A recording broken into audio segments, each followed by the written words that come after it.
ಕಳೆದ ಬಾರಿ ಗುತ್ತಿಗೆದಾರರ ಸಂಘ ಹಿಂದಿನ ಬಿಜೆಪಿ ಸರ್ಕಾರದ ಮೇಲೆ 40% ಆರೋಪವನ್ನು ಮಾಡಿತ್ತು. ಹೀಗಾದರೆ ನಾವು ಬದುಕೋದು ಹೇಗೆ? ಗುತ್ತಿಗೆದಾರರ ಜೀವನ ಹೇಗೆ? ನಾವು ಒಂದು 10 ಲಕ್ಷ ರೂಪಾಯಿಯ ಒಂದು ಗುತ್ತಿಗೆ ಹಿಡ್ಕೊಂಡ್ರೆ 10 ಲಕ್ಷ ರೂಪಾಯಿದ ಒಂದು ಗುತ್ತಿಗೆ ಹಿಡ್ಕೊಂಡ್ರೆ ಲಂಚವನ್ನೇ 4 ಲಕ್ಷ ಲಂಚನ ನಾವು ಕೊಟ್ಟುಬಿಟ್ರೆ ಇನ್ನು 6 ಲಕ್ಷದಲ್ಲಿ ನಾವು ಕೂಲಿಯವರಿಗೆ ಕೂಲಿ ಕೊಡಬೇಕು, ಅದಕ್ಕೆ ಬೇಕಿರ್ತಕ್ಕಂಥ ಸಾಮಗ್ರಿಗಳನ್ನು ಹಾಕಬೇಕು, ರೋಡ್ ಮಾಡ್ತೀವೋ, ಕೆರೆ ಕಟ್ಟೆ ಕಟ್ತೀವೋ, ಇನ್ನೊಂದೇನೋ ಮಾಡ್ತೀವೋ, ಇನ್ನು 6 ಲಕ್ಷ ನಮಗೆ ಎಲ್ಲಿ ಬರುತ್ತೆ? ಅಂಥ ಸಂದರ್ಭಗಳಲ್ಲಿ ಕ್ವಾಲಿಟಿ ಕೆಲಸ ಆಗೋಕ್ಕೆ ಹೇಗೆ ಸಾಧ್ಯ? ನಾವು ಸಿಮೆಂಟ್ಗಿಂತ ಮರಳು ಜಾಸ್ತಿ ಹಾಕ್ಬೇಕು ಸ್ವಾಮಿ, ಆ ಥರದ ಕಥೆ ಮಾಡಿ ಕೂರಿಸಿದ್ದಾರೆ ಅಂಥೇಳಿ ದೊಡ್ಡ ಬಡತನ ಒಂದು ಆರೋಪ ಬಂತು.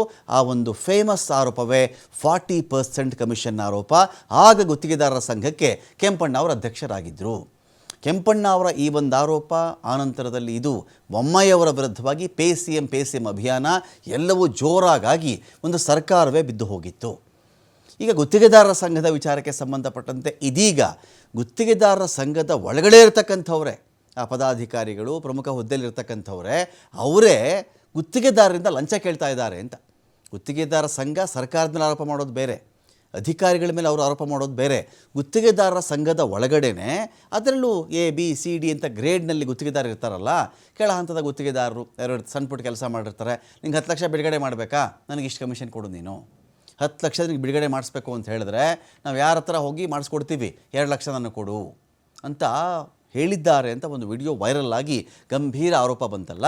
ಈ ಆರೋಪಕ್ಕೆ ಸಂಬಂಧಪಟ್ಟಂತೆ ಡಿ ಜಗನ್ನಾಥ್ ಜಿ, ಹನುಮಂತರಾಯಪ್ಪ ಚಿಂಚಲಿ ಇದೀಗ ಅಮಾನತಾಗ್ಬಿಟ್ಟಿದ್ದಾರೆ. ಈ ಆರೋಪ ಕೇಳಿ ಬಂದ ಕೂಡಲೇ ಸಂಘದ ಒಳಗಡೆ ಇಂಥ ಕ್ರಮ ನಡೆದಿದೆ. ಇಲ್ಲಿ ನಿರ್ದೇಶಕ ಸ್ಥಾನಕ್ಕೆ ಸಂಬಂಧಪಟ್ಟಂತೆ ವಿಚಾರಣೆಯನ್ನು ಕಾಯ್ದಿರಿಸಿ ಅಮಾನತು ಮಾಡಲಾಗಿದೆ. ಈ ಹಿಂದೆ ಸರ್ಕಾರದ ವಿರುದ್ಧವಾಗಿ ಕಮಿಷನ್ ಆರೋಪ ಜೋರ ಕೇಳಿ ಬಂದಿತ್ತು, ಸಂಘ ಮಾಡಿತ್ತು. ಕಮಿಷನ್ ಬಗ್ಗೆ ಮಾತನಾಡ್ತಾ ಇರ್ತಕ್ಕಂಥ ಆಡಿಯೋ ಮತ್ತು ವಿಡಿಯೋ ಇದೀಗ ವೈರಲ್ ಆಯಿತು. ಟೆಂಡರ್ ಪ್ರಕ್ರಿಯೆಗೆ ಕಮಿಷನ್ ಕೇಳ್ತಿರ್ತಕ್ಕಂಥ ಆರೋಪ ಇದು. ಕಮಿಷನ್ ಕೇಳಿರೋ ಆರೋಪ 2.5% 2.5 ಅದರಿಂದ ಹಿಡಿದು 3% ಕೂಡ ಕಮಿಷನ್ ಕೇಳಿ ಒತ್ತಡ ಹೇರತಕ್ಕಂಥ ಗಂಭೀರ ಆರೋಪ ಇದು. ಅಲ್ಲ ರೀ, ಸರ್ಕಾರದವ್ರು ಕೇಳೋದು ಬೇರೆ, ಅಧಿಕಾರಿಗಳು ಕೇಳೋದು ಬೇರೆ. ಸಂಘದ ಒಳಗಡೆ ಇರ್ತಕ್ಕಂಥ ಏನೋ ಒಗ್ಗಟ್ಟಾಗಿಬಿಟ್ಟಿದ್ದಾರಪ್ಪ ಈ ಸಂಘ, ಬಹಳ ಸ್ಟ್ರಾಂಗ್ ಇದು, ಇಲ್ಲ ಅಂಥದ್ದೆಲ್ಲ ನಡೆಯಿಲ್ಲ ಅಂದ್ಕೊಂಡ್ರೆ ಸಂಘದ ಒಳಗಡೆ ಇರೋರೆ ಗುತ್ತಿಗೆ ಕೊಡ್ಸೋಕ್ಕೆ ಹಣ ನಾನು ನಿಮಗೆ ಬಿಲ್ ಮಾಡಿಸ್ಕೊಡ್ಲಿಕ್ಕೆ, ಹಣ ಪೇಮೆಂಟ್ ಮಾಡಿಸ್ಲಿಕ್ಕೆ ನಾನು ಕಮಿಷನ್ ಕೇಳಕ್ಕೆ ನಿಂತ್ಕೊಡ್ತೀನಿ ಅಂತ ಸಂಘದವರೇ ನಿಂತುಬಿಟ್ರೆ ಇವ್ರ ಗತಿ ಏನಾಗಬೇಕು? ಆ ಕಡೆ ಅಧಿಕಾರಿಗೂ ಕೊಡಬೇಕು, ಈ ಕಡೆ ಸಂಘದವ್ರಿಗೂ ಕೊಡಬೇಕು ಅಂದರೆ ಇವ್ರ ಬಳಿ ಉಳಿಯೋದೇನು? ಈ ರೀತಿ ಉಳಿಯುವಂಥ ಹಣದಿಂದ ಎಷ್ಟು ಒಂಥರ ಗಟ್ಟಿಮುಟ್ಟಾದ ಕಾಮಗಾರಿ ನಿರೀಕ್ಷೆ ಮಾಡೋಕ್ಕೆ ಸಾಧ್ಯ? ಲೋಕೋಪಯೋಗಿ ಇಲಾಖೆ, ಇಂಧನ ಇಲಾಖೆ, ನಗರಾಭಿವೃದ್ಧಿ, ನೀರಾವರಿ ಸೇರಿದಂತೆ ಪ್ರಮುಖ ಇಲಾಖೆಗಳಲ್ಲಿ ಅಕ್ರಮ ಆರೋಪ ಇದೆ. ಪದಾಧಿಕಾರಿಗಳು ಮತ್ತು ಸಂಗಡಿಗರಿಂದ ವಸೂಲಿಯಾಗಿರುವಂಥ ಆರೋಪ ಇದು. ಬೇರೆಯವರು ವಸೂಲಿ ಮಾಡೋದು ಬೇರೆ, ಸರ್ಕಾರದವರು, ಅಧಿಕಾರಿಗಳು, ಇನ್ಯಾರೋ ಮತ್ತೊಬ್ಬರು ಶಾಸಕರು, ಸಚಿವರುಗಳದ್ದು ಬೇರೆ ಕಥೆ ಅದು. ಇಲ್ಲಿ ಸಂಘದವರೇ ವಸೂಲಿ ಮಾಡ್ಕೊಂಡು ಕೂತ್ಕೊಂಡ್ಬಿಟ್ರೆ ಗತಿ ಏನು ಅಂತ.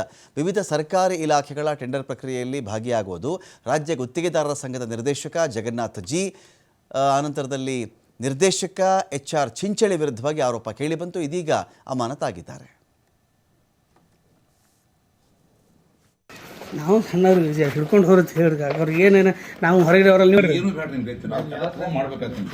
ಅಲ್ಲಲ್ರಿ. ಈಗ ನಾ ಏನತ್ತೀನಿ, ಈಗ 14 ಮತ್ತೆ ಇದನ್ನ ಕಮ್ಮಿ ಮಾಡ್ರಿ ಒಂದು ಅಲ್ಲ, ಪರ್ಸೆಂಟೇಜ್ ಕಮ್ಮಿ ಮಾಡ್ರಿ. ಅಲ್ಲಲ್ರಿ, ಇದು ಇದ್ರಾಗ ಕಮ್ಮಿ ಮಾಡ್ರಿ ಒಂದಾರ. ನನಗೆ ಹೆವಿ ಅದ್ರಿ ಅಲ್ಲಿ.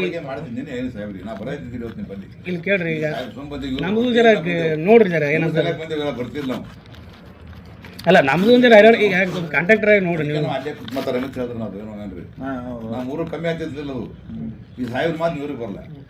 ಅಲ್ಲ ಈಗ ನೋಡ್ರಿ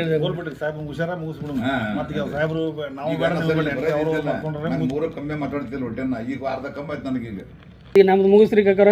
ಈಗ ನಾವು ಸಣ್ಣವ್ರದಿವಿ, ಜಕ್ಕೊಂಡು ಹೋಗಿ ನೀವು ಅದೇನೋ ಅಂತಾರಲ್ಲ, ನೀವು ಒಮ್ಮೆ ನಮಗೆ ಇಲ್ಲಿಗೆ ಹಾಕಿದ್ರೆ ಸರ್ ಇಲ್ಲ 2 ಸರ್ ಇಲ್ಲ, ನನಗೆ 2.5 ಹೆವಿ ಆಗ್ತಾರೆ, ಬರಾಗ 2% ಕೊಡ್ತೀನಿ ರೀ.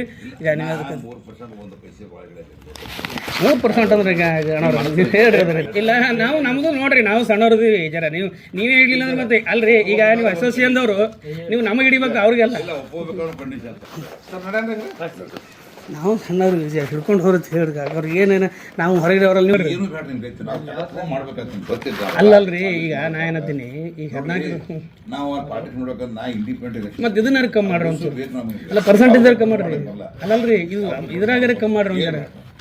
ನನಗೆ ಹೆವಿ ಅದ್ರಿ ಅಲ್ಲಿ ಮಾಡ್ತಿದ್ದೀನಿ ಏನು ಸಾಹೇಬ್ರಿ ನಾ ಬರತ್ತಿದ್ದೀನಿ ಇವತ್ತಿನ ಬಂದು ಇಲ್ಲಿ ಕೇಳ್ರಿ ಈಗ ಸೋಮಪತಿ ನಮ್ದು ಜರ ನೋಡ್ರಿ ಜರ ಏನಂತ ಬರ್ತಿಲ್ಲ ನಾವು ಅಲ್ಲ ನಮ್ದು ಒಂದು ಜರ ಈಗ ಸ್ವಲ್ಪ ಕಾಂಟ್ಯಾಕ್ಟರ್ ಆಗಿ ನೋಡ್ರಿ ನೀವು ಅಲ್ಲೇ ಮಾತಾಡ ಹೇಳಿದ್ರೆ ನಾವು ಏನೋ ಏನ್ರಿ ನಾವು ಮೂರು ಕಮ್ಮಿ ಆಗ್ತಿರ್ಲಿಲ್ಲ ಅದು ಈ ಸಾಹೇಬ್ರ ಮಾತು ಇವ್ರಿಗೆ ಬರಲ್ಲ ಅಲ್ಲ ಗುತ್ತಿಗೆದಾರರ ಸಂಘದ ವಿರುದ್ಧವಾಗಿ ಕಮಿಷನ್ ಆರೋಪಕ್ಕೆ ಸಂಬಂಧಪಟ್ಟಂತೆ ಘಟನೆಗೂ ಅಸೋಸಿಯೇಷನ್ಗೂ ಸಂಬಂಧನೇ ಇಲ್ಲ. ಅವರ ಖಾಸಗಿ ಸ್ಥಳಗಳಲ್ಲಾಗಿರ್ತಕ್ಕಂಥ ಘಟನೆ ಇದು. ಅವರವರ ಪ್ಲೇಸ್ಗಳು, ಪ್ರೈವೇಟ್ ಪ್ಲೇಸ್ಗಳಿದೆಯಲ್ಲಪ್ಪ, ಅಲ್ಲಾಗಿರ್ತಕ್ಕಂಥ ಒಂದು ಘಟನೆ ಇದು. ಇದಕ್ಕೂ ಸಂಘಕ್ಕೂ ಏನು ಸಂಬಂಧ? ನಾವು ಯಾವುದೇ ಕಮಿಷನ್ ಪರ್ಸೆಂಟೇಜ್ ಕೇಳಿಯೇ ಇಲ್ಲ ಅಂಥೇಳಿ ಅವರವ್ರು ಎಲ್ಲೆಲ್ಲೋ ಅವ್ರಿಗೆ ಗೊತ್ತಿರ್ತಕ್ಕಂಥ ಸ್ಥಳಗಳಲ್ಲಿ ಹೋಗಿ ಇದ್ರ ಬಗ್ಗೆ ಮಾತಾಡ್ಕೊಂಡು ಬಿಟ್ಟರೆ ಅದನ್ನು ಸಂಘದ ಜೊತೆಗೆ ತಳುಕು ಹಾಕಬೇಡಿ. ಸಂಘದ ಕಚೇರಿಯಲ್ಲಿ ಅದಾಗಿಲ್ಲ. ಸಂಘದ ಕಚೇರಿಯಲ್ಲಿ ಆಗೋದು ಬಿಡೋದು ಬೇರೆ ವಿಚಾರ. ಮಂಜುನಾಥ್ ಅವರೇ ಗುತ್ತಿಗೆದಾರ ಸಂಘದ ಅಧ್ಯಕ್ಷರೇ, ನಿಮ್ಮ ಸಂಘದ ಸ್ಥಳದಲ್ಲಾಯ್ತಾ ಬೇರೆ ಕಡೆ ಆಯಿತಾ ಅನ್ನೋದು ಬೇರೆ ವಿಚಾರ, ಅದು ಬೇರೆ ವಿಚಾರ. ಆದರೆ ಸಂಘದಲ್ಲಿ ಒಂದು ಒಳ್ಳೆ ಹುದ್ದೆಯಲ್ಲಿ ಕುಳಿತುಕೊಂಡಂಥವರೇ ಇಂಥ ಕೆಲಸಕ್ಕೆ ಇಳಿದು ಬಿಟ್ಟರೆ ಸಂಘದ ಜಂಘಾಬಲವೇ ಉಡುಗಿ ಹೋಗುವುದಿಲ್ಲವೇ? ಇವರು ಏನೋ ಪೊಸಿಷನಲ್ಲಿ ಇರ್ತಾರಪ್ಪ, ಆಯಿತು ಸಂಘದ ಬಿಲ್ಡಿಂಗ್ ಬೇಡ, ಪಕ್ಕದಲ್ಲಿ ಕಾಫಿ ಕುಡಿಯೋಕ್ಕೆ ಹೋಗಿರ್ತಾರೆ. ಅಲ್ಲಿಗೆ ಅವ್ನು ಬಾ ಅಂತ ಕರೆದಿರ್ತಾರೆ. ನನಗೆ 2% ಕಮಿಷನ್ ಕೊಡೋದ್ರಲ್ಲಿ ನನಗೆ 20% ಕಮಿಷನ್ ಕೊಡು, 10 ಲಕ್ಷಕ್ಕೆ ನನಗೆ 2 ಲಕ್ಷ ನಾನು ಕೊಟ್ಟುಬಿಡು ಅಂತ ಕಾಫಿ ಕುಡಿಯೋ ಬಳಿಯೋ, ಅವ್ರ ಮನೆಯಲ್ಲೋ, ಹೋಟೆಲ್ನಲ್ಲೋ, ಇನ್ಯಾವುದೋ ರಸ್ತೆನಲ್ಲೋ ಅವ್ರು ಕೇಳಿದರೆ, ಅವ್ರು ರಸ್ತೆನಲ್ಲಿ ಕೇಳಿಬಿಟ್ರು, ಸಂಘದ ಬಿಲ್ಡಿಂಗಲ್ಲಿ ಕೇಳಿಲ್ಲ ಅಂತ ನೀವು ಹೇಳೋಕ್ಕಾಗುತ್ತಾ? ಸಂಘದಲ್ಲಿ ಎಲ್ಲ ಅಳೆದು ತೂಗಿಯೇ ಒಂದು ಹುದ್ದೆಗೆ ಬಂದಿರ್ತಾರಲ್ವೇ. ಮತ್ತು ಸಂಘದಲ್ಲಿ ಅನೇಕ ಗುತ್ತಿಗೆದಾರರು ಇವತ್ತಿಗೆ ಒದ್ದಾಡ್ತಾ ಇದ್ದಾರೆ. ಅವರು ಹಣ ಮಂಜೂರಿ ಆಗೋ ವಿಚಾರವೋ, ಹಳೆಯ ಬಾಕಿನೋ, ಇನ್ನೇನೋ ಬೇಕು ಅಂತನೋ. ಸೊ ಇಂಥ ಪೊಸಿಷನಲ್ಲಿರ್ತಕ್ಕಂಥವ್ರೆ ಈ ರೀತಿ ಮಾಡಿಬಿಟ್ಟಾಗ ಸಂಘದ ಬಗ್ಗೆನೇ ಅನುಮಾನ ಎದ್ದೇಳಲ್ವೇ? ಸರಿ, ನೀವು ಗುತ್ತಿಗೆದಾರ ಸಂಘದ ಅಧ್ಯಕ್ಷರಾಗಿ ಒಂದು ಸ್ಪಷ್ಟನೆ ಕೊಟ್ಟಿದ್ದೀರಿ, ಇಬ್ಬರನ್ನ ಅಮಾನತು ಮಾಡಿದ್ದೀರಿ, ಇದರ ಆಚೆಗೆ ಈ ಥರದ್ದಾದರೆ ಹೊಣೆ ಯಾರು ಅಂತ ಕೂಡ ಒಂದು ಪ್ರಶ್ನೆ ಬರುತ್ತೆ ಮಂಜುನಾಥ್ ಅವರೇ.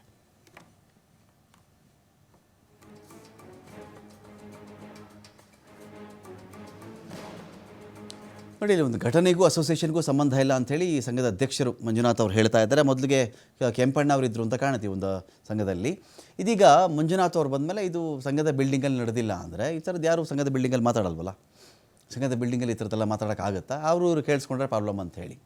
ಈ ಥರದ್ದು ಮಾಡೋರು ಯಾವಾಗಲೂ ತಮ್ಮ ಓನ್ ಬಿಲ್ಡಿಂಗ್ಗಳನ್ನು ಬಳಸಲ್ಲ, ತಮ್ಮ ವರ್ಕ್ ಪ್ಲೇಸನ್ನು ಬಳಸಲ್ಲ. ಲಂಚ ಕೇಳಿದ್ದಾರೋ, ಪರ್ಸೆಂಟೇಜ್ ಕೇಳಿದ್ದಾರೋ, ಏನಾದರೂ ವ್ಯವಹಾರ ಮಾತಾಡಬೇಕಾಗಿದ್ದರೆ ತಾವು ಕೆಲಸ ಮಾಡುವ ಸ್ಥಳವನ್ನು ಬಳಸಿಕೊಳ್ಳುವುದಿಲ್ಲ. ಅವರು ಯಾವುದೇ ಕಾರಣಕ್ಕೂ ಬೇರೆ ಸ್ಥಳ ನಿಗದಿ ಮಾಡಿಕೊಳ್ತಾರೆ.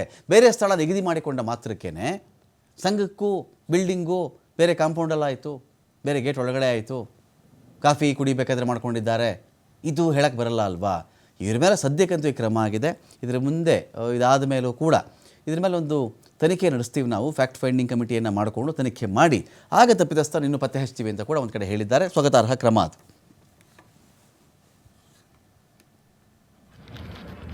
ಅಲ್ಲ ನಮ್ದು ಒಂದು ಈಗ ಸ್ವಲ್ಪ ಕಾಂಟ್ಯಾಕ್ಟರ್ ಆಗಿ ನೋಡ್ರಿ ನೀವು ಅಲ್ಲೇ ಮಾತಾಡ ಹೇಳಿದ್ರೆ ನಾವು ಏನೋ ಏನ್ರಿ ನಾವು ಮೂರು ಕಮ್ಮಿ ಆಗ್ತಿರ್ಲಿಲ್ಲ ಅದು ಈ ಸಾಹೇಬ್ರ ಮಾತು ಇವ್ರಿಗೆ ಬರಲ್ಲ. ಅಲ್ಲ ಈಗ ನೋಡ್ರಿ ಸಾಹೇಬ್ ಹುಷಾರ ಮುಗಿಸ್ಬಿಡು. ಸಾಹೇಬ್ರು ಮೂರು ಕಮ್ಮಿ ಮಾತಾಡ್ತಿಲ್ಲ ಹೊಟ್ಟೆನ, ಈಗ ಅರ್ಧ ಕಮ್ಮಿ ಆಯ್ತು ನನಗೀಗ. ಈಗ ನಮ್ದು ಮುಗಿಸ್ರಿ ಕಾಕಾರ. ಈಗ ನಾವು